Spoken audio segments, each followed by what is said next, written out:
उस रात बारिश सिर्फ बारिश नहीं थी, एक तबाही थी। दादी, पानी अंदर आ रहा है। डर मत बेटी, मैं हूं ना। मुझे बहुत डर लग रहा है। हम बचेंगे ना दादी? अब यहाँ रुकना मौत जैसा है, हमें निकलना होगा। ऊपर की तरफ भागो, बाढ़ आ गई है।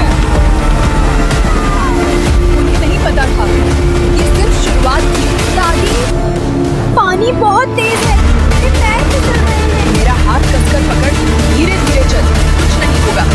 दादी, संभालो खुद को, मत गिरो। मैं पकड़ रही हूँ आपको। दादी, आज हमारी दुकान का पहला दिन है। भगवान पर भरोसा रख, सब अच्छा ही होगा। दादी, कितनी अच्छी खुशबू आ रही है। मेहनत की खुशबू है बेटी, लोग खुद खींचे चले आएंगे। अम्मा क्या बना रही हो? थोड़ा चखने दो। जी, ये लीजिए। अरे ये तो बहुत स्वादिष्ट है। मुझे एक और प्लेट देना। मुझे भी देना। इधर भी एक प्लेट। दादी, सब खत्म हो गया और इतने पैसे भी मिल गए। ये तेरी मेहनत का फल है बेटी।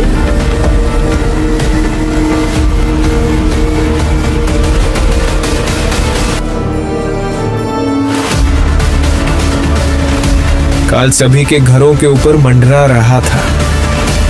ये उनके जीवन का आखिरी दिन भी हो सकता है।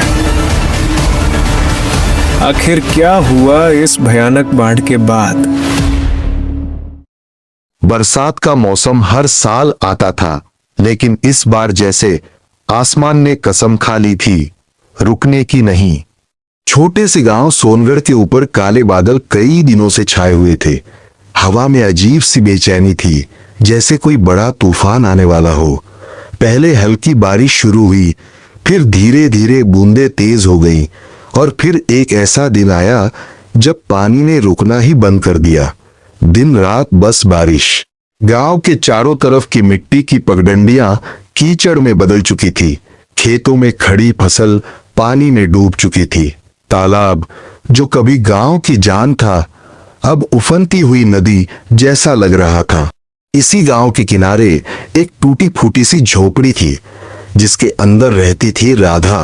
करीब 65 साल की राधा, झुर्रियों से भरा चेहरा, कमजोर शरीर, लेकिन आंखों में अब भी जिद, जीने की जिद। उसके साथ थी उसकी पोती गौरी। गौरी 11 साल की एक पतली दुबली बच्ची, लेकिन दिल से बहुत मजबूत। उसकी आंखों में मासूमियत थी और एक अजीब सी समझदारी भी, जो उम्र से कहीं ज्यादा थी। दोनों की दुनिया बहुत छोटी थी।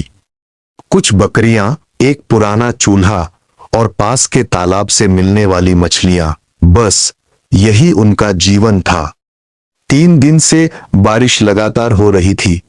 झोपड़ी की छत से पानी टपक रहा था। एक कोने में रखा सूखा अनाज भी अब गीला होने लगा था। राधा चूल्हे के पास बैठी थी, लेकिन चूल्हा ठंडा था। गौरी पास ही बैठी थी, अपने पेट पर हाथ रखे। उसकी आंखों में भूख साफ दिखाई दे रही थी, लेकिन उसने एक शब्द भी नहीं कहा। राधा ने उसे देखा और उसका दिल जैसे टूट गया। बेटी, उसकी आवाज बहुत धीमी थी। आज भी कुछ नहीं है खाने को। गौरी ने तुरंत मुस्कुराने की कोशिश की। कोई बात नहीं दादी, मुझे भूख नहीं है। ये झूठ इतना साफ था कि दोनों समझ रही थी। कुछ पल के लिए झोपड़ी में सन्नाटा छा गया। सिर्फ बाहर गिरती बारिश की आवाज, टप टप टप। अगली सुबह बारिश थोड़ी और तेज हो गई। हवा के झोंके झोपड़ी को हिलाने लगे। राधा उठी और लाठी पकड़ ली। उसके चेहरे पर अब डर नहीं था, बस एक फैसला था। आज मैं खाली हाथ नहीं लौटूंगी। गौरी तुरंत खड़ी हो गई। मैं भी चलूंगी दादी। नहीं, बाहर बहुत खतरा है। मैं अकेले नहीं रहने वाली, गौरी ने जिद की। राधा कुछ पल चुप रही, फिर हल्की सी मुस्कान आई। ठीक है, साथ चलेंगे। दोनों झोपड़ी से बाहर निकली। पहला कदम रखते ही पैर कीचड़ में धंस गया। हर कदम भारी था। बारिश उनके शरीर को भिगो रही थी। ठंडी हवा हड्डियों तक पहुंच रही थी। रास्ते में कई बार राधा का संतुलन बिगड़ा, लेकिन हर बार गौरी ने उसका हाथ पकड़ लिया। धीरे दादी।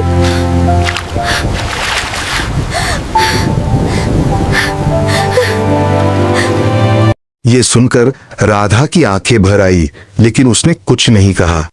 आखिरकार वे तालाब के पास पहुंची, लेकिन आज तालाब वैसा नहीं था जैसा हमेशा होता था।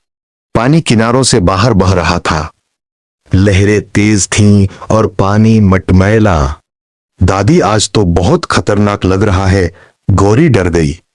राधा ने गहरी सांस ली। डरना नहीं, कोशिश करेंगे। दोनों ने पुराने कपड़े से बना जाल निकाला, धीरे धीरे पानी में डाला। कुछ मिनट कुछ नहीं हुआ, फिर अचानक जाल हिलने लगा। कुछ फंसा है। दोनों ने मिलकर जाल खींचा। जाल भारी था, बहुत भारी। जैसे ही जाल बाहर आया, उसमें कई मछलियां फड़फड़ा रही थी। गौरी खुशी से उछल पड़ी। दादी, हम बच गए। राधा की आंखों में आंसू आ गए, लेकिन इस बार ये आंसू दुख के नहीं थे। वापस लौटते वक्त रास्ते में उन्हें एक आदमी मिला। अम्मा, इतनी बारिश में कहां जा रही हो? राधा ने सब बताया। वो आदमी कुछ देर चुप रहा, फिर अपने थैले से थोड़ा चावल और आटा निकालकर दे दिया। ये रख लो और सुनो, गांव में पानी बहुत बढ़ रहा है। क्या मतलब? राधा घबरा गई। बाढ़ आ सकती है। सब लोग गांव छोड़ने की तैयारी कर रहे हैं। ये सुनकर गौरी ने राधा का हाथ कसकर पकड़ लिया। उस रात कई दिनों बाद चूल्हा जला। मछली और चावल की खुशबू पूरे झोपड़ी में फैल गई।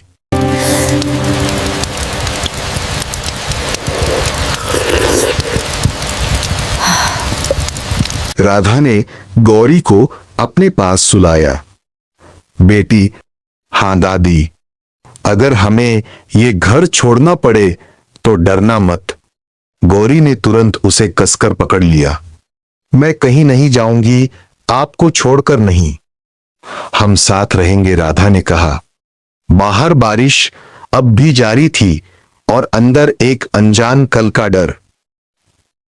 रात भर बारिश रुकने का नाम ही नहीं ले रही थी। झोपड़ी के बाहर पानी अब घुटनों तक भर चुका था। हवा इतनी तेज चल रही थी कि दरवाजा बार बार जोर से हिल रहा था। हर आवाज जैसे डर पैदा कर रही थी। राधा की आंखों में नींद नहीं थी। वो दरवाजे के पास खड़ी बाहर देख रही थी।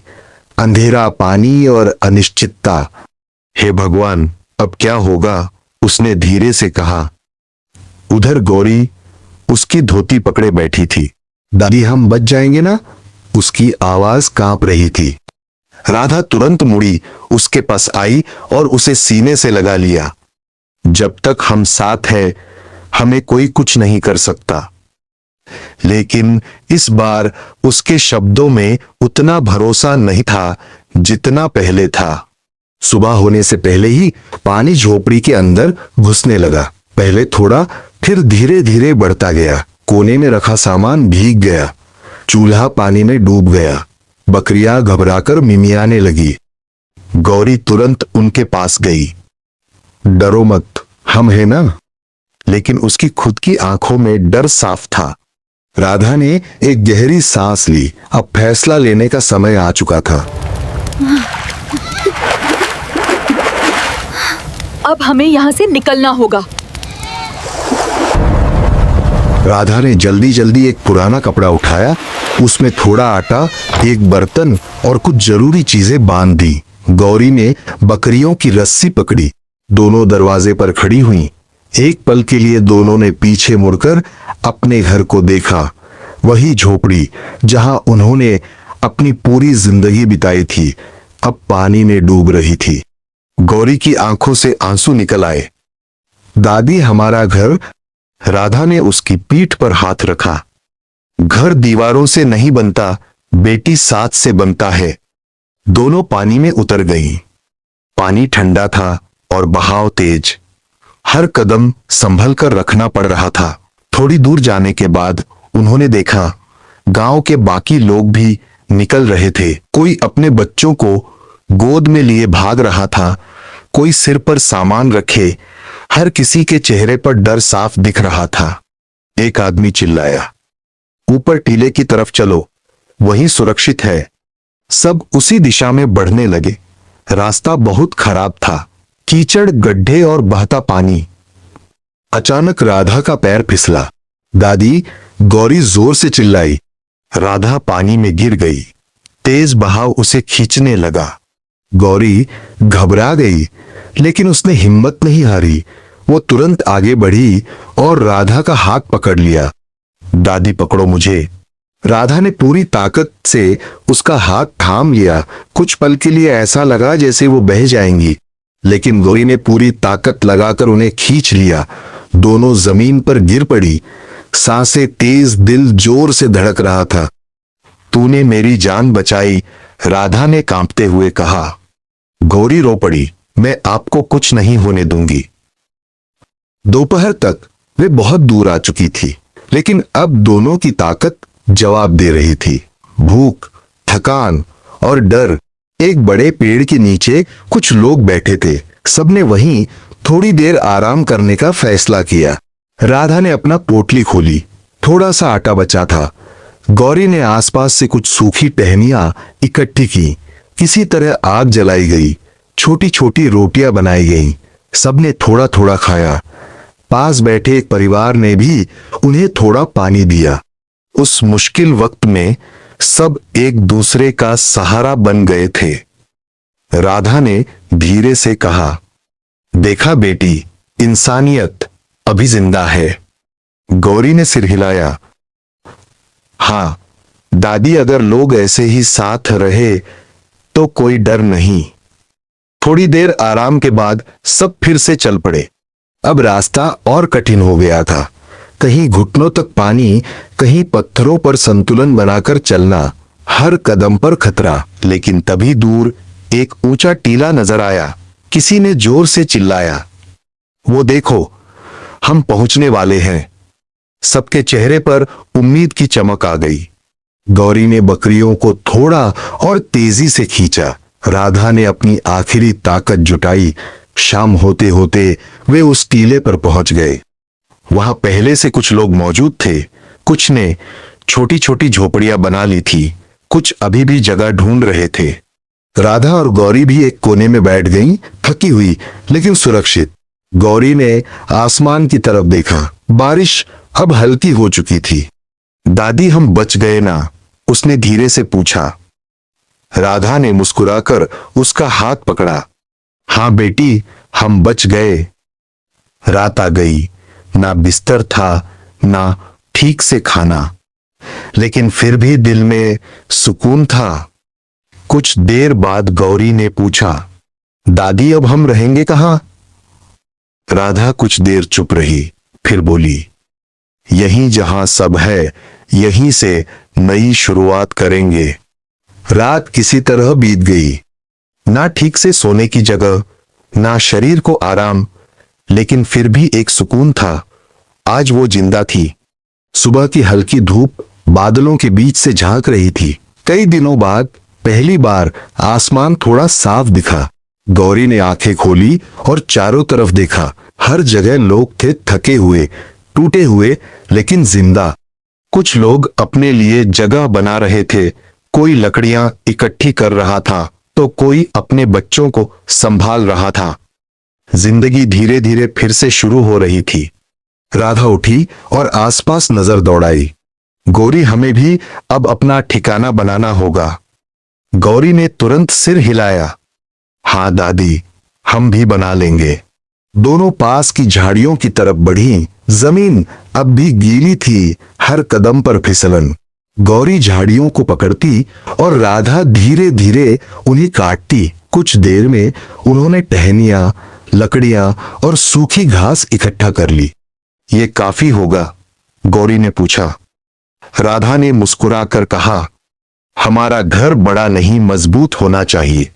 काम शुरू हुआ। राधा लकड़ियों को जमीन में गाड़ती, गौरी उन्हें सीधा पकड़कर खड़ी रहती। कभी लकड़ी गिर जाती, कभी ढांचा टेढ़ा हो जाता।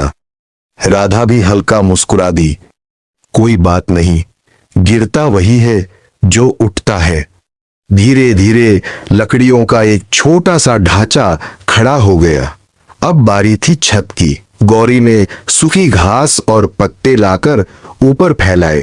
राधा ने पुराने कपड़ों की पट्टियों से सब बांध दिया। गौरी अचानक बोली, दादी, बकरियों के लिए भी जगह बनानी होगी। राधा ने प्यार से उसकी तरफ देखा। तू सही कह रही है, ये भी तो हमारा परिवार है। दोनों ने थोड़ी दूरी पर लकड़ियों से एक छोटा सा घेरा बनाया। बकरियां भी जैसे समझ रही थीं, अब वो सुरक्षित हैं। एक छोटी बकरी उछलकर गौरी के पास आई। गौरी हंस पड़ी, देखो दादी, इसे भी नया घर पसंद आ गया। पूरा दिन काम करते करते दोनों का शरीर थककर टूट चुका था। हाथों में छाले पड़ गए थे, लेकिन जब उन्होंने अपने बनाए उस छोटे से घर को देखा तो चेहरे पर सुकून आ गया। दादी देखो, हमारा घर। गौरी की आंखों में चमक थी। राधा की आंखें भर आई। छोटा है लेकिन अपना है। गौरी ने कुछ लकड़ियां इकट्ठी की और आग जलाई। थोड़ा सा बचा हुआ आटा था, उससे पतली सी रोटी बनाई गई। दोनों झोपड़ी के अंदर बैठी। बाहर हल्की हवा चल रही थी, लेकिन अब डर कम था। दादी, गौरी ने धीरे से कहा, हम फिर से सब बना सकते हैं ना? राधा ने उसका सिर सहलाया। हाँ बेटी, मेहनत से सब वापस आ सकता है। अगले दिन सब कुछ थोड़ा बदला हुआ था। बारिश रुक चुकी थी। चारों तरफ हरियाली झलकने लगी थी। बकरियां भी खुश थी। अब उन्हें खाने के लिए घास मिल रही थी। गौरी उन्हें चरते हुए देख रही थी। दादी, अब ये भूखी नहीं रहेंगी, उसने खुशी से कहा। राधा ने हल्की मुस्कान दी। हाँ, लेकिन अब हमारी बारी है। असल समस्या अब सामने आई। खाना। बकरियों का पेट भर रहा था, लेकिन राधा और गौरी के पास खाने के लिए कुछ नहीं था। आसपास के लोग धीरे धीरे अपने काम में लग गए थे। कोई सब्जियां उगा रहा था, कोई दूध बेच रहा था, कुछ लोगों को काम मिल गया था। लेकिन राधा और गौरी के पास कुछ भी नहीं था। ना जमीन, ना ताकत, ना सहारा। एक शाम दोनों चुपचाप बैठी थी। सूरज ढल रहा था। आसमान नारंगी हो गया था, लेकिन उनके पेट में भूख जल रही थी। गौरी ने धीरे से पूछा, हम क्या करेंगे राधा? सब खत्म हो गया है। गौरी, मछली, हम तालाब में मछली पालेंगे। अगली सुबह दोनों जल्दी उठी। गौरी ने पुरानी टोकरी उठाई, राधा ने कपड़े का जाल लिया। दोनों धीरे धीरे नीचे की तरफ उतरने लगी। रास्ता अब भी खतरनाक था। फिसलन, ढीले पत्थर, लेकिन इस बार उनके कदमों में डर नहीं था, उम्मीद थी। सुबह की हल्की धूप पहाड़ियों के पीछे से निकल रही थी। हवा में अब ठंडक कम थी और उम्मीद ज्यादा। राधा और गौरी धीरे धीरे नीचे ढलान की ओर उतर रही थी। उनके हाथ में पुरानी टोकरी और कपड़े का जाल था। रास्ता अब भी आसान नहीं था। कहीं फिसलन, कहीं गीली मिट्टी, कहीं ढीले पत्थर। देखा मौसी, मैं गिरने वालों में से नहीं हूँ। चलो चलते हैं। ये वही बच्ची थी जो कुछ दिन पहले डर से कांप रही थी। नीचे पहुंचते ही दोनों के सामने एक अलग ही दृश्य था। जहां पहले खेत थे, अब वहां एक बड़ा सा पानी का फैलाव बन चुका था। जगह जगह छोटे छोटे तालाब जैसे गड्ढे बन गए थे। पानी शांत था, लेकिन अंदर जिंदगी भरी हुई थी। दादी, यहां तो सच में मछलियां होंगी, गौरी ने उत्साहित होकर कहा। राधा ने गहरी सांस ली। आज हमारी किस्मत का फैसला होगा। दोनों धीरे धीरे पानी के किनारे पहुंची। गौरी ने अपनी साड़ी को थोड़ा ऊपर समेटा और पानी में कदम रखा। पानी ठंडा था, लेकिन इस बार उसे कोई फर्क नहीं पड़ा। राधा ने जाल फैलाया। धीरे धीरे एक साथ उसने कहा, दोनों ने जाल को पानी में फैलाया और धीरे धीरे घुमाने लगी। कुछ मिनट बीते, कुछ नहीं हुआ। गौरी की उम्मीद थोड़ी कम होने लगी, शायद यहां नहीं है। राधा ने उसे रोका। धैर्य रखो बेटी, मेहनत कभी खाली नहीं जाती। अचानक जाल भारी होने लगा, बहुत भारी। गौरी की आंखें चमक उठी। दादी, कुछ है? जोर लगाओ। दोनों ने पूरी ताकत लगाकर जाल खींचा। जाल बाहर आया और जो उन्होंने देखा वो देखकर दोनों हैरान रह गई। जाल में ढेर सारी मछलियां फड़फड़ा रही थीं, छोटी बड़ी चमकती हुई, जैसे पानी ने उन्हें नया जीवन दे दिया हो। गौरी खुशी से उछल पड़ी। दादी, इतनी सारी मछलियां! उसकी आवाज में खुशी थी, राहत थी और जीत का एहसास। राधा की आंखों से आंसू निकल आए, लेकिन इस बार ये आंसू दर्द के नहीं थे, ये उम्मीद के थे। भगवान ने हमारी सुन ली, उसने आसमान की ओर देखकर कहा। दोनों ने जल्दी जल्दी मछलियों को टोकरी में भरना शुरू किया। टोकरी भर गई। फिर उन्होंने एक बार और जाल डाला, फिर से उतनी ही मछलियां। अब उनकी टोकरी पूरी भर चुकी थी। गौरी ने टोकरी उठाई। दादी, ये तो बहुत है। राधा ने मुस्कुराकर कहा, आज हम सिर्फ जिंदा नहीं, मजबूत भी हो गए हैं। ऊपर की तरफ लौटते हुए उनके कदम पहले से हल्के थे। थकान अब भी थी, लेकिन दिल में जो खुशी थी उसने सब भुला दिया। दादी, अब हम भूखे नहीं रहेंगे ना? गौरी ने पूछा। नहीं बेटी, अब कभी नहीं, राधा ने विश्वास के साथ कहा। घर पहुंचकर दोनों ने मछलियों को अलग किया। कुछ अपने लिए रखी, बाकी लेकर पास के लोगों के बीच बेचने निकल पड़ी। लोगों ने जब ताजी मछलियां देखी तो खरीदने लगे। अरे, ये तो बहुत ताजी है, मुझे भी दो, थोड़ी और देना। धीरे धीरे उनकी आधी मछलियां बिक गईं। गौरी ने अपने हाथ में पैसे पकड़े, उसकी आंखों में हैरानी थी। दादी, हमारे पास पैसे आ गए। राधा ने उसे देखा और हल्की मुस्कान दी। ये हमारी मेहनत की कमाई है बेटी। उन्होंने उसी पैसे से थोड़ा चावल और नमक खरीदा। घर लौटकर गौरी ने लकड़ी से आग जलाई। राधा मछलियां साफ करने लगी। धीरे धीरे मछली पकने लगी। खुशबू पूरे माहौल में फैल गई। गौरी ने आंखें बंद की। दादी, कितनी अच्छी खुशबू है। राधा ने प्यार से कहा, आज हमारा घर फिर से घर जैसा लग रहा है। खाना खाते वक्त गौरी अचानक बोली, दादी, एक बात कहूं? हां, बोल। अगर हम रोज मछली पकड़े और पकाकर बेचे। राधा ने उसकी बात पूरी होने से पहले ही समझ लिया। तो हम पैसे भी कमा सकते हैं, गौरी ने उत्साह से कहा। कुछ पल के लिए सन्नाटा छा गया, फिर राधा के चेहरे पर धीरे धीरे मुस्कान आई। तू सही कह रही है। उस रात दोनों ने पहली बार बिना डर के सोया, क्योंकि अब उनके पास सिर्फ उम्मीद नहीं थी, एक रास्ता था।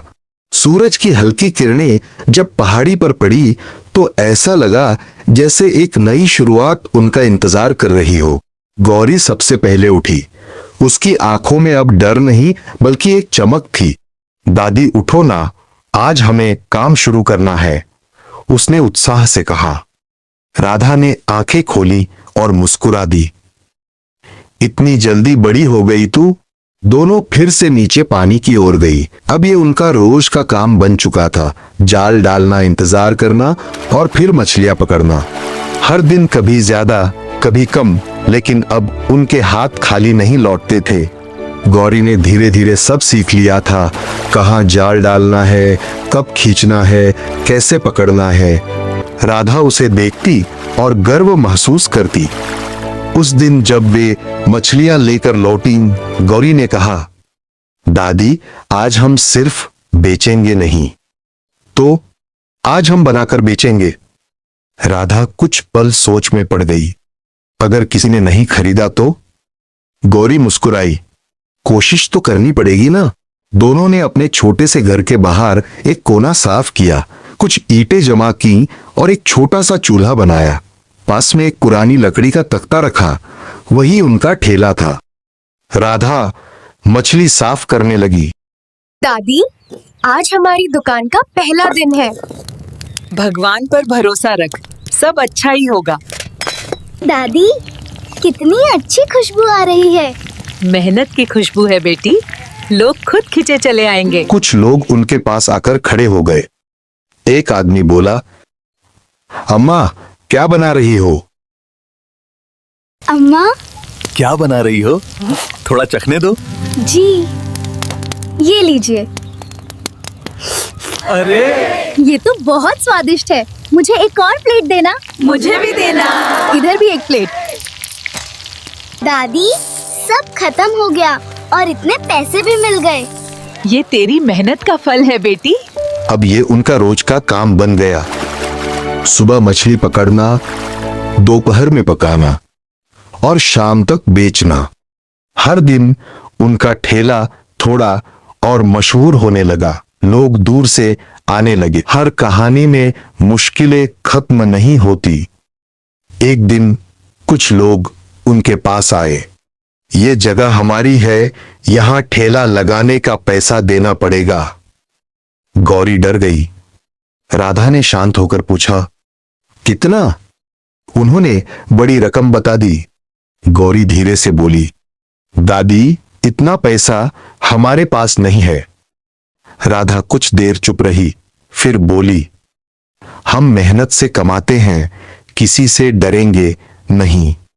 अगले दिन वही लोग फिर आए, लेकिन इस बार पास के कुछ गांव वाले भी उनके साथ खड़े हो गए। इन्होंने किसी का क्या बिगाड़ा है, ईमानदारी से काम कर रही है, इन्हें मत परेशान करो। वो लोग कुछ देर खामोश रहे, फिर चुपचाप वहां से चले गए। गौरी ने राहत की सांस ली। दादी, हम जीत गए। राधा मुस्कुराई। सच की हमेशा जीत होती है। समय बीतता गया। अब उनका ठेला सिर्फ एक छोटा सा स्टॉल नहीं था, वो एक पहचान बन चुका था। राधा दादी की मछली करी अब पूरे इलाके में मशहूर हो गई थी। लोग कहते, एक बार खाओ तो बार बार आओ। एक शाम काम खत्म होने के बाद गौरी ने पूछा, दादी, क्या हम अब खुश हैं? राधा ने उसे अपने पास बैठाया। खुशी पैसे से नहीं आती बेटी, तो किससे आती है? राधा ने उसका हाथ पकड़ा। साथ से और मेहनत से। गौरी मुस्कुरा दी। तो हम बहुत खुश हैं। समय धीरे धीरे बदल रहा था। अब वो दिन दूर नहीं थे जब राधा और गौरी भूखे सोते थे। उनका छोटा सा ठेला अब पूरे इलाके में मशहूर हो चुका था। लोग दूर दूर से आते सिर्फ एक प्लेट मछली करी खाने के लिए। एक दिन गौरी ने पैसे गिनते हुए कहा, दादी, हमारे पास अब काफी पैसे हो गए हैं। राधा ने आश्चर्य से पूछा, कितने? इतने कि हम एक छोटी दुकान बना सकते हैं। राधा कुछ देर चुप रही। उसकी आंखों में डर और खुशी दोनों थे। क्या हम सच में कर पाएंगे?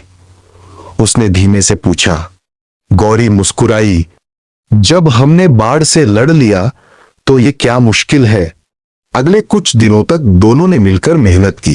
पास के लोगों ने भी मदद की। किसी ने लकड़ी दी, किसी ने टीन की चादर। धीरे धीरे एक छोटी सी दुकान बनकर तैयार हो गई। छोटा सा दरवाजा, अंदर चूल्हा और सामने बैठने की थोड़ी सी जगह। दुकान का पहला दिन गौरी बहुत उत्साहित थी। दादी, आज हमारा पहला दिन है। राधा ने भगवान को याद किया। जो भी हो अच्छा ही होगा। जैसे ही खाना बनना शुरू हुआ, खुशबू फैल गई और फिर लोग आने लगे। पहले 2, फिर 5, फिर 10। कुछ ही देर में दुकान भर गई। शाम तक उनकी सारी मछली खत्म हो गई। गौरी ने पैसे गिने, उसकी आंखों से आंसू निकल आए। दादी, हमने कर दिखाया। राधा ने उसे गले लगा लिया। ये तेरी मेहनत का फल है बेटी। अब वो सिर्फ एक गरीब औरत और उसकी पोती नहीं थी, अब वो बन चुकी थी सोनगढ़ की मशहूर रसोइया। उनकी दुकान का नाम पड़ गया गौरी मां मछली घर। लोग कहते वहां सिर्फ खाना नहीं मिलता, दिल भी भर जाता है। एक दिन एक छोटा बच्चा उनकी दुकान के बाहर खड़ा था, फटे कपड़े, भूखी आंखें। गौरी ने उसे देखा। दादी, ये बच्चा भूखा है। राधा ने तुरंत उसे अंदर बुलाया। आ बेटा, बैठ। उसे खाना दिया गया। वो बच्चा ऐसे खा रहा था जैसे कई दिनों से भूखा हो। गौरी की आंखें भर आई। राधा ने धीरे से कहा, याद है गौरी, जब तू भी ऐसे ही भूखी बैठती थी? गौरी ने सिर झुका लिया। हाँ दादी, तभी मैंने ठाना था अगर कभी हमारे पास होगा तो हम किसी को भूखा नहीं सोने देंगे। धीरे धीरे उनकी दुकान सिर्फ एक दुकान नहीं रही, वो एक सहारा बन गई। जो गरीब होता उसे मुफ्त खाना मिलता, जो काम ढूंढ रहा होता उसे काम मिल जाता। उन्होंने 2-3 और लोगों को काम पर रख लिया। अब वो खुद ही नहीं, दूसरों की जिंदगी भी बदल रही थी। एक रात गौरी आसमान देख रही थी। दादी, एक दिन मैं और बड़ी दुकान बनाऊंगी और बहुत सारे लोगों को काम दूंगी और कोई भी भूखा नहीं रहेगा। राधा मुस्कुराई। तू तो मुझसे भी बड़ी सोचती है। समय बीतता गया। राधा अब बूढ़ी हो चुकी थी। एक रात वो चुपचाप लेटी थी। गौरी उसके पास बैठी थी। दादी, आप ठीक हो ना? राधा ने हल्की मुस्कान दी। अब मुझे कोई चिंता नहीं है। क्यों? क्योंकि तू है। उसने गौरी का हाथ पकड़ा। तूने मेरी जिंदगी सफल कर दी। गौरी रो पड़ी। ऐसा मत कहो। कुछ दिनों बाद राधा इस दुनिया को छोड़कर चली गई, लेकिन वो अपनी सबसे बड़ी दौलत छोड़ गई, हिम्मत और सीख। सालों बाद गौरी की दुकान अब एक बड़ा होटल बन चुकी थी। दूर दूर से लोग आते, उसकी कहानी सुनते और प्रेरित होते। लेकिन एक चीज कभी नहीं बदली। हर दिन कुछ खाना मुफ्त दिया जाता था। एक दिन किसी ने गौरी से पूछा, तुम इतनी सफल कैसे बनी? गौरी मुस्कुराई और बोली, जब जिंदगी ने सब छीन लिया था तब मैंने हार नहीं मानी, और जब भगवान ने दिया तो मैंने बांटना नहीं छोड़ा।